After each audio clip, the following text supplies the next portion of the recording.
The question is 2 pi and half sigma bond are present in which species?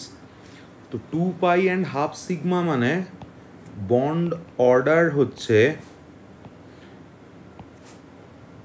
2 plus half মানে 2.5, তো bond order 2.5 আমরা calculate করে দেখবো O2 প্লাসেরও N2 প্লাসেরও। আমার একটা ট্রিক বন্ড অর্ডার বার করার ভিডিও রয়েছে তালান্তা চ্যানেলেই, তোরা দেখে নিস, যদি না দেখা থাকে তাহলে ওখান থেকে খুব সহজেই বন্ড অর্ডার বার করতে পারবি।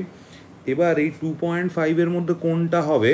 তো দুটো পাই বন্ড আর হাফ সিগমা বন্ড, তো বেসিক O2 স্ট্রাকচার তো এটা আর N2 স্ট্রাকচার এটা, তার মানে O2-তে তো পাই বন্ড একটা থাকছে, N2-তে দুটো পাই বন্ড আছে, তার মানে অবভিয়াসলি এই জায়গাটা থেকে ধরতে হবে যে N2 প্লাসটা আনসার হবে, কারণ নাইট্রোজেনে দুটো পাই ক্যারি করে, এখানেও দুটো পাই এর কথা বলা হয়েছে।